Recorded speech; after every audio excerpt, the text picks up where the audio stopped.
আল্লাহর হাবিব যখন আমার বাড়ির মেহমান হয়ে গেলেন, আমি একটা দৌড় দিলাম খেজুরের বাগানে।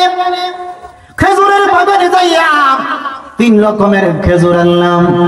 এক রকমের খেজুর আনলাম পাকা, আরেক রকমের খেজুর আনলাম কাঁচা, আরেক রকমের খেজুর আনলাম আধা কাঁচা আধা পাকা। 3 প্রকারের খেজুর আনিয়া আল্লাহর হাবিবকে মেহমানদারি করার জন্য সামনে দিলেন। নবী মুস্কি হেসে বললেন, ওরে আবু আইয়ুব আনসারী, 3 রকমের খেজুর কেন আনলাম? হযরত আবু আইয়ুব আনসারী চোখের পানিগুলো ছেড়ে দিয়ে জবাব দিলেন, ইয়া রাসূলুল্লাহ, আমার বাগানের মধ্যে 3 রকমের খেজুর ছিল। ইয়া রাসূলুল্লাহ, এক রকমের খেজুর হলো পাকা, আরেক রকমের খেজুর হলো কাঁচা, আরেক রকমের খেজুর হলো আধা কাঁচা আধা পাকা। হুজুর, আমার বাগানের মধ্যে আর কোনো খেজুর নাই। হুজুর, এই জন্য 3 রকমের খেজুর আনলাম।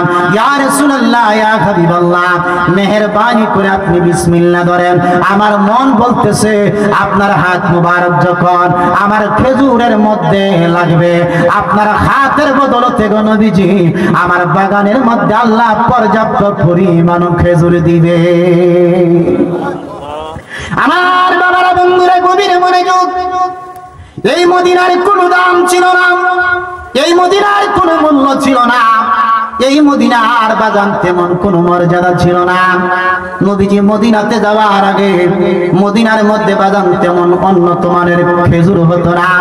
আল্লাহর নবী যখন মদিনার মাটির মধ্যে পা রাখলেন, রহমতের নবীজি মদিনার মাটির মধ্যে পা রাখার কারণে মদিনার দাম তো বেড়েছে, এমনকি মদিনার মাটিটার দাম বেড়ে গেছে। বলুন সুবহানাল্লাহ।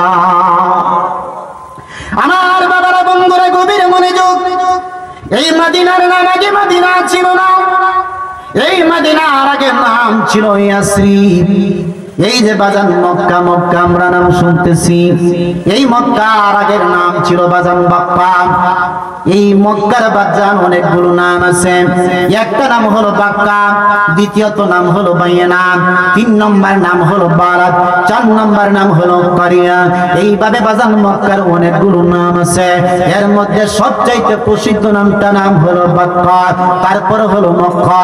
মদিনার নামটা ছিল বাজান ইয়াসরিব। আল্লাহর হাবিব যখন মদিনার মধ্যে গেলেন তখন মদিনার নামটা ছিল ইয়াসরিব। আল্লাহর নবী ডেকে ডেকে বললেন, তোমাদের দেশের নাম কি? ইয়াসরিব দেশের মানুষগুলো ডেকে ডেকে বললেন, ইয়া রাসূলুল্লাহ, ইয়া হাবিবাল্লাহ, আমাদের দেশের নাম হলো ইয়াসরিব। আল্লাহর নবী ডেকে ডেকে বললেন, তোমাদের দেশের নাম আমি নবী পরিবর্তন করতে চাই, তোমাদের কোনো অসুবিধা আছে নাকি? তারা জবাব দিলেন, হুজুর, এতদিন আমরা ইয়াসরিবের মধ্যে নেতৃত্ব দিয়েছি, আপনি নবী রাহমাতুল লিল আলামিন যখন এসেছেন আমরা আর ইয়াসরিবের মধ্যে নেতৃত্ব দিব না। হুজুর, মদিনা ইয়াসরিবের মধ্যে নেতৃত্ব দিবেন আপনি? আল্লাহর নবী মুস্কি হেসে বললেন, ও ইয়াসরিব দেশের লোকেরা, আমি নবী তোমাদের দেশের নাম নতুন একটা নামকরণ করলাম, আমি নবী নাম রেখে দিলাম মদিনা। বড় করে বলুন সুবহান। মদিনার নাম রেখেছে নবীজি। ওই মদিনার কত দাম! আল্লাহর নবী বলেন, আমি নবী যেই মাটির মধ্যে শুয়েছি ওই মাটিটার দাম আল্লাহর আরশের চাইতে আরো বেশি। আল্লাহু আকবার বলেন। আল্লাহর নবী বলেন, মান যারা কাবরি ওয়াজাবাত লাহু শাফাআতি, যারা হজ করে মদিনার মধ্যে আসলো, আমি রাসূলের রওজা শরীফের মধ্যে সে সালাম দিল, ওই উম্মত যেন আমি নবীর সঙ্গে জিন্দা অবস্থায় সাক্ষাৎ করে গেল।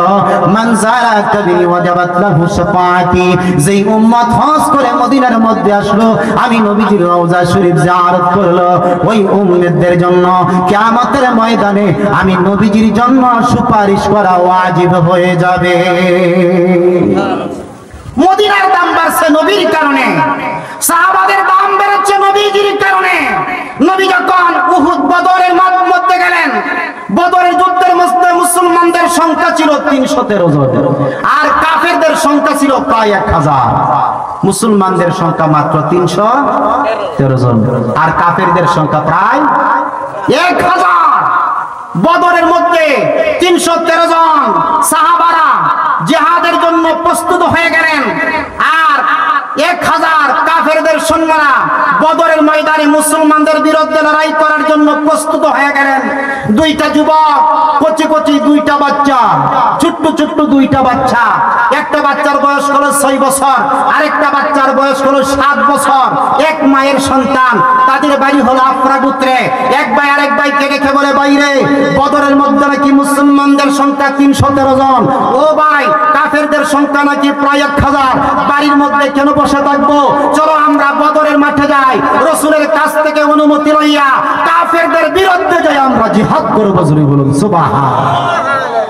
এক মায়ের সন্তান, একটা বাচ্চার বয়স 6 বছর, আরেকটা বাচ্চার বয়স 7 বছর। দুই ভাই দৌড়াইয়া নবীর কাছে গেলেন, গিয়ে বললেন, হুজুর আমরা দুই ভাই বদরের যুদ্ধে যেতে চাই। জোরে বলুন সুবহানাল্লাহ। আল্লাহর নবী ডেকে রেখে বললেন, তোমাদের বয়স কম। দুইটা বালক ডেকে রেখে বললেন, ইয়া রাসূলুল্লাহ, ইয়া হাবিবাল্লাহ, বয়স কম হতে পারে, কোনো অসুবিধা নাই। হুজুর আমাদের দুই ভাইয়ের অনেক সাহস হয়েছে, বড় করে কোন আল্লাহু আকবার। আল্লাহর নবী ডেকে রেখে বললেন, তোমরা ছোট্ট মানুষ, তোমরা যদি বদরের মাঠে যাও, হয়তো কাফেরদের তলোয়ারে তোমরা শহীদ হয়ে যাবে। দুইটা বালক চোখের পানিগুলো ছেড়ে দিয়ে জবাব দিলেন, ইয়া রাসূলুল্লাহ, আমরা বদরের ময়দানে শহীদ হলে কোনো অসুবিধা নাই। আমরা যদি যুদ্ধের ময়দানে শহীদ হয়ে যাই, আমরা বিনা হিসাবে জান্নাতের মধ্যে যেতে পারবো। সুবহানাল্লাহ। আরো বড় করে কোন সুবহানাল্লাহ। দুইটা বালক বলতেছে, হুজুর শহীদ হলেও অসুবিধা নাই, আমরা বিনা হিসাবে জান্নাতে যেতে পারবো। আল্লাহু আকবার বলেন। হুজুর আসতেছেন না? আমরা একটা তাকবীর, হুজুর আসতেছেন। নারায়ে তাকবীর।